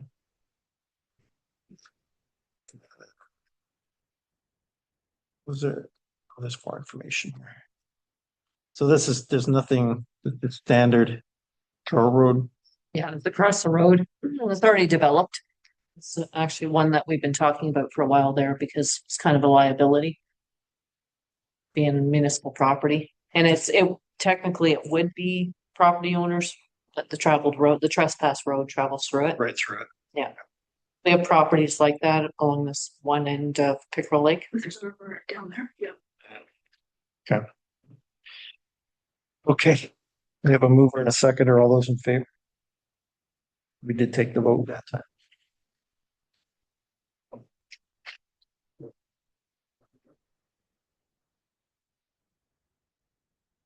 Okay, I think we're done bylaws. In the 3 years I've been doing this, I've come to look forward to the mayor's report. How are we doing? Aren't they? Everyone laughed. So did that first. I know, I thought I said afterward, I said I should have done this and then have a break. Oh. At least they saw it in the agenda package. So, yes, item 18. So what I did this time around, in the previous iterations, I would do whatever we've done in the last 6 months and just update it. This goes back to November 2022, the first time. Basically when council started, when this term of council started. So I just kind of tried to hit the highlights. And if you reading through under value for constituents, I think there's been a lot done here. Well, I mean, staff certainly gets all the kudos for the work done here, but the stuff around sharing of resources with bylaw services, the fact that we got the fire hall build off the ground, and you guys will, it wasn't that long ago that almost came off the rails, kind of early in the term. So can't forget the major renovations we did here and at the Watt Farm as well. We've got our new recreation department up and running. We were starting to move into multiple municipalities as far as building services. Hopefully that will start to happen again when we actually have a CBO again, which shouldn't be too far away. The work that Amy's done around emergency management, and we've got 4 municipalities that she's basically running now. And Dave is going to start working on our long-term strategy. The community engagement's already been done with the survey, so a lot of that work we've at least started it. So lots going on, and I think as well the fact that our commercial properties are essentially shovel ready. So whether it's beside the fire hall or over on 520, we've got commercial lands that are kind of ready to go. So all good news. Section of natural assets. We just expanded the 3 Mile Lake Park. We've expanded the water quality program that especially Pickerel Lake and 3 Mile Lake have been using.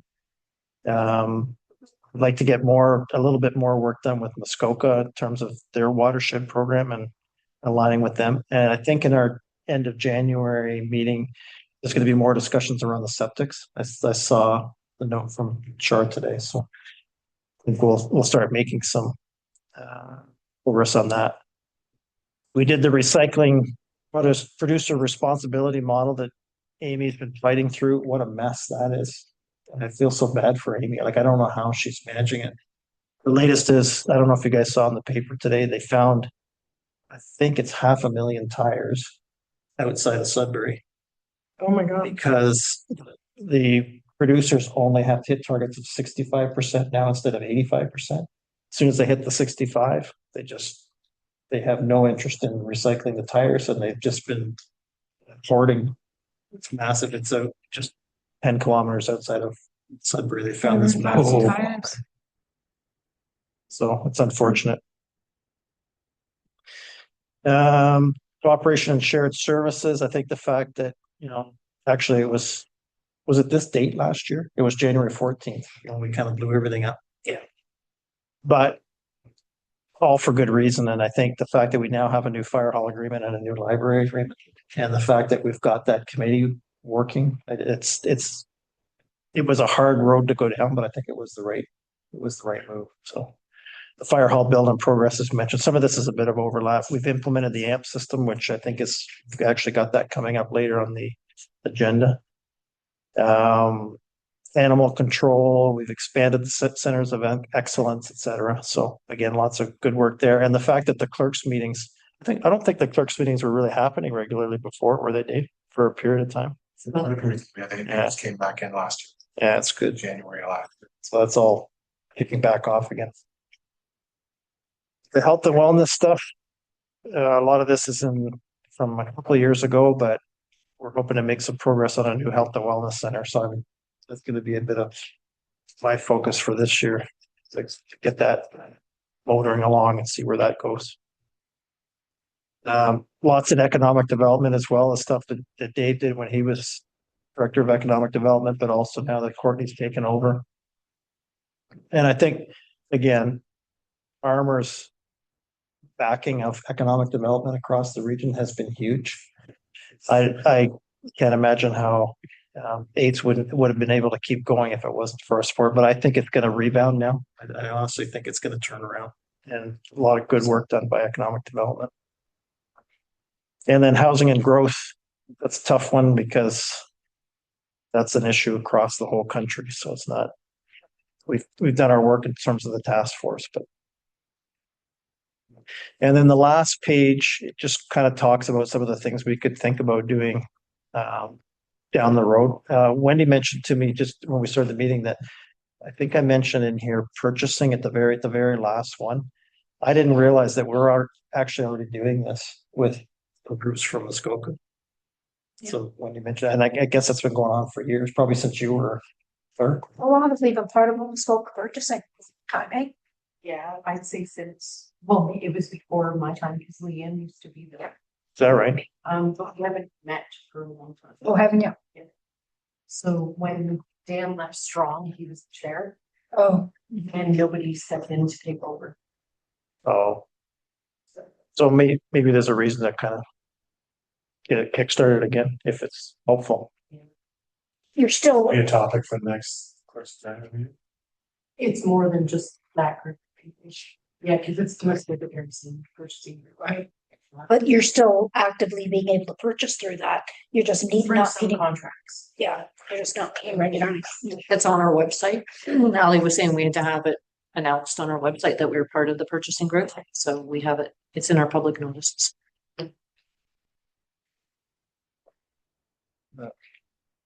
We do so many amazing things. I didn't even know we were doing that.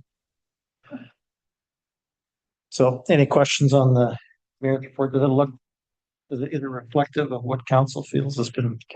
Well, I think we need to put some of them puzzles together now. Yeah, maybe we should start moving them over so that. Yeah. When they're done, put them together. Yeah. All right. I'll do that for before the election. I was gonna say as an election thing. Yeah. They're a completed puzzle. We're all done. Okay, next up, we have the planning report. Any questions for Charlene on that one?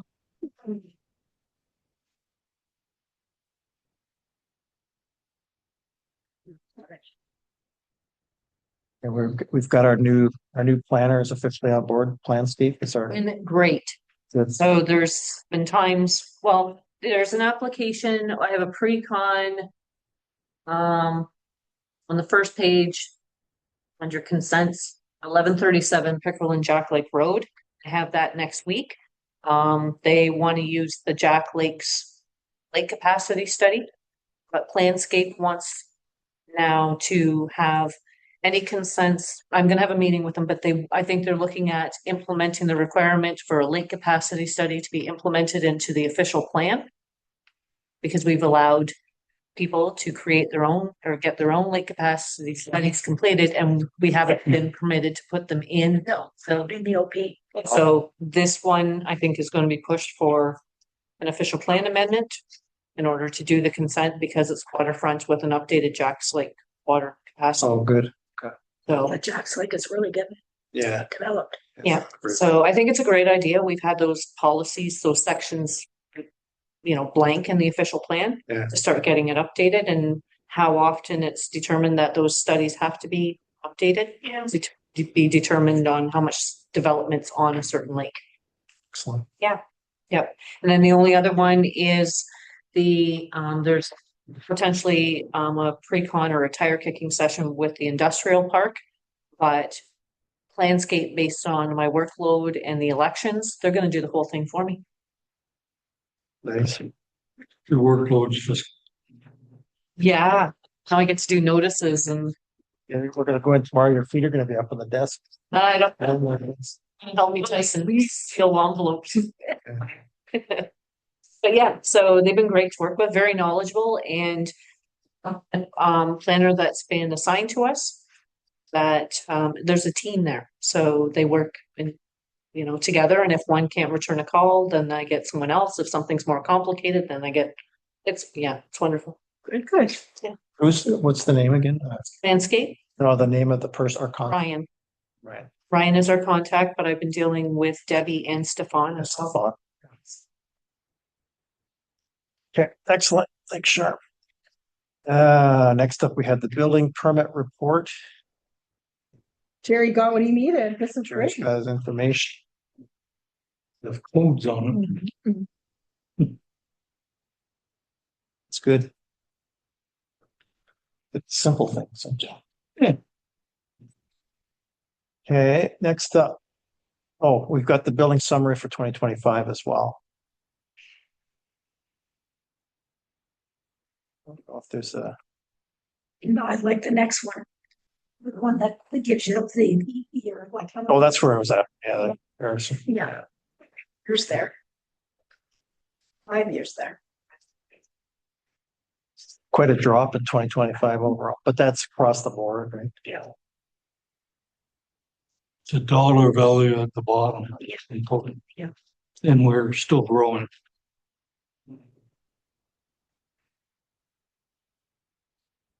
Over 9 million in construction for the township. And that's just Jerry's addition. The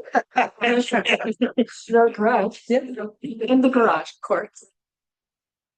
Yeah, I just added up our addition on the weekend. That was kind of depressing. Do the budget on that one. Okay, it's the building. Okay, so next up we have report from the bylaw enforcement guys. They both left, I guess. Yes. Any questions from the bylaw report that we want to get back to Jason and Brian?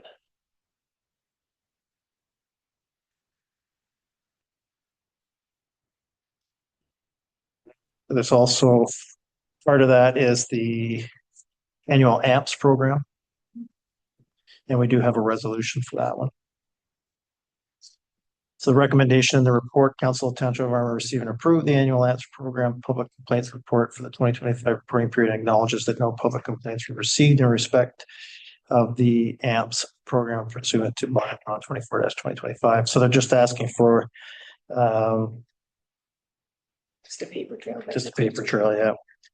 So here's, I'll just reread the resolution. Council of Township of Armour receive and approve the annual AMPS program public complaints report 2025 reporting period, and acknowledges that no public complaints were received in respect of the administrative monetary penalty system AMPS program pursuant to bylaw 24-2025 Schedule F. I got Jerry and then I got Dorothy. All those in favor?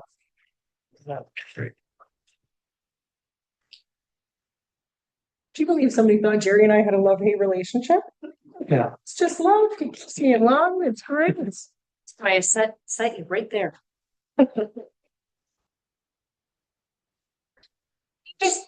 So funny.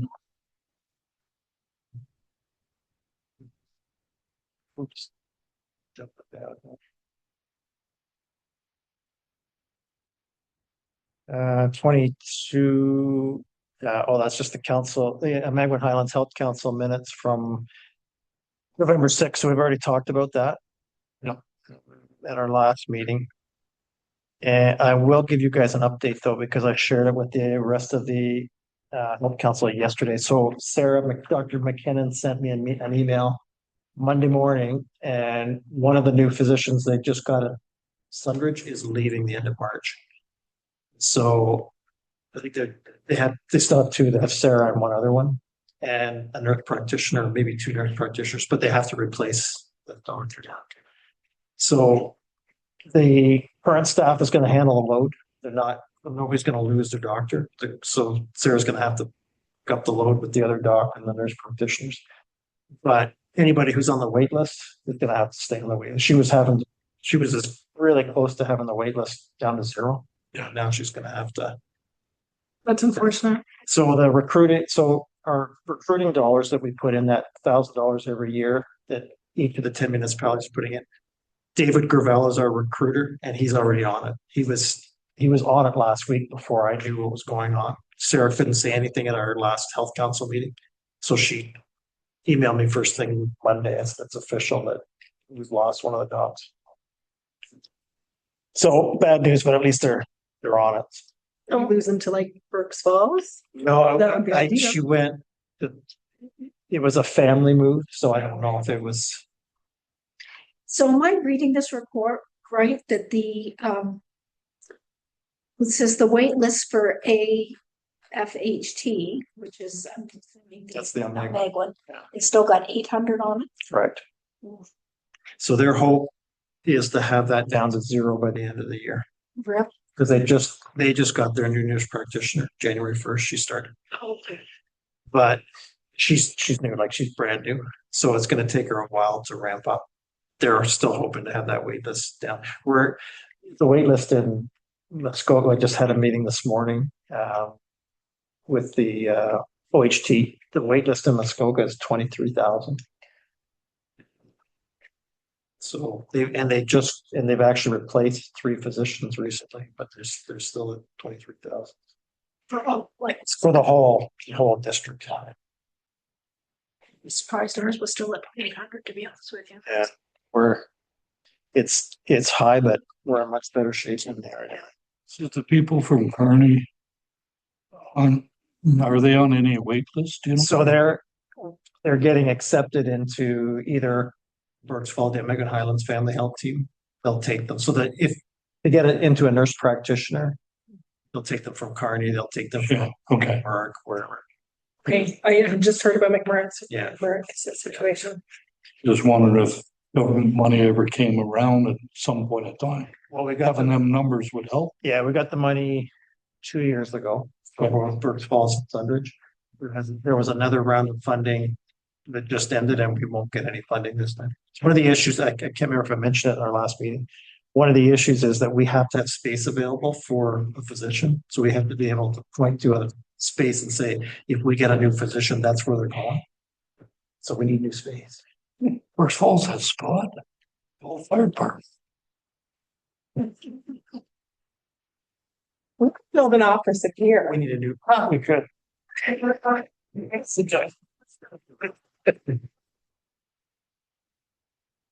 little objection. Yeah. We need a second floor. Any other questions on the health side? I congratulate you, Rod. You've done a tremendous job for the district up this way. Well, Thank you. Carries on. Thanks, Jared. How do you feel about med school? I don't think you want me operating. My eye for GP, like you don't have to be. My eye for detail is not that good. So that's what I would say. If you wanted me to be a surgeon, I don't think that's good. We got computers do that now. Yeah, AI can do it. Yeah. So I just learned completely history. Sick kids, if you are having any kind of organ surgery, they completely make the organ. They do a scan of your body, completely make the organ so it is identical to the patient's. Redo the surgery on the man-made organ so that they can allot for any like abnormalities that might occur during the surgery. So they've already done the surgery on the exact replica of what they're going to do. That's great. That is not funded by the government, so that is something that they take like donations for, but it's incredible. Incredible. Amazing hospital. Oh, absolutely. If they make a mistake, Tiffany will deliver them a new heart. Or whatever you need. She does eyes. Okay, item 23, this one has a request for donation, I believe. Salvation Army, and it looks like we gave 400 last year. So whoever moves can make a suggestion. I'll do it for 400 again. Okay. So we got Jerry for 400. Seconded by Wendy. All those in favor? It's carried. That was easy. And Red Cross. So is this saying that we made $1,000 donation last? That was Dorothy last year. Oh, that's right. Okay. She was generous. I think they were doing something where they matched it. Yes, they absolutely were, and it wasn't me that donated. Didn't need 1,000, they get 3,000. Yes, yeah, it was significant. So are they doing that again this year? That doesn't say. Yes. I believe so. I think that's what it was. Imagine if you donate 1,000, it becomes 3,000, or Yeah. if you send a donation of 7,500, that could be 22,000. But Jerry, 7,500. It's triple. Yeah, it's like it's normal high. Or the treasure in the corner. I forgot we had the treasure. Rock and She takes after her mother. I'll move it for 1,000 again. Okay. Council Township of Armour approve a donation amount of 1,000 to the Canadian Red Cross to support the work they do in our community. Okay, so we have Dorothy moving, Wendy seconding. All those in favor? We're feeling generous now that Bess is over with.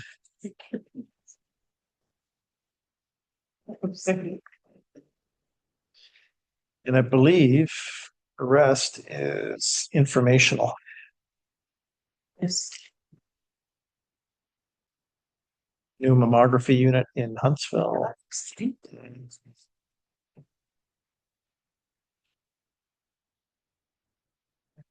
don't know that I'd use the word exciting, but it's good news.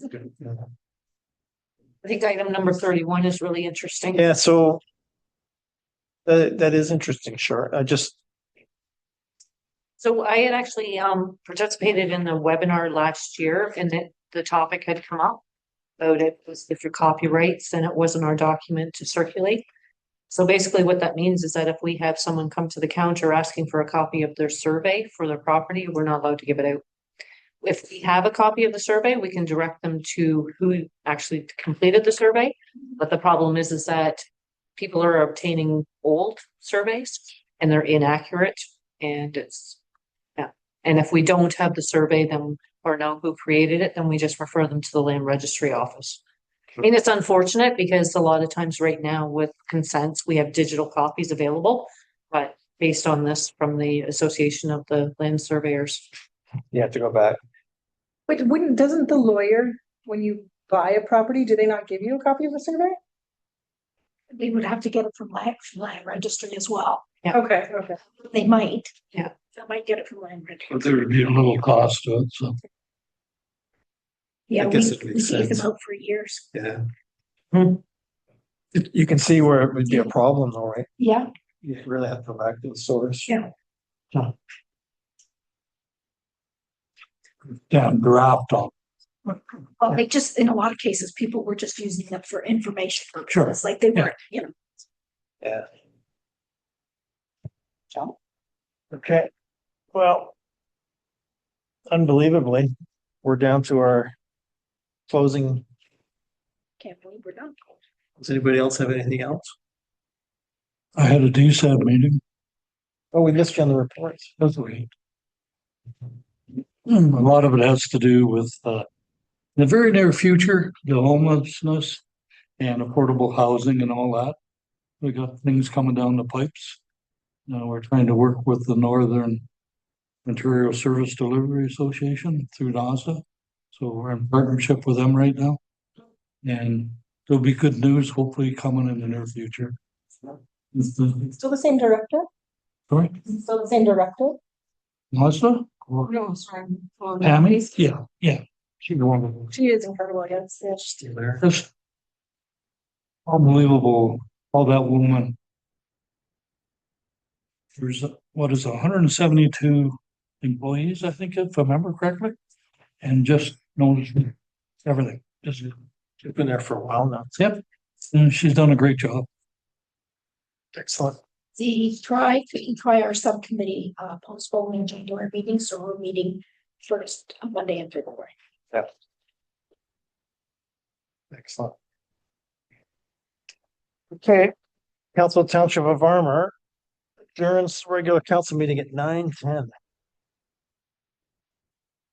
Until the next regular council meeting scheduled for January 27th, 2026, with the call of the mayor of the clerk. Gonna move her. Sure. Barry and then Dorothy.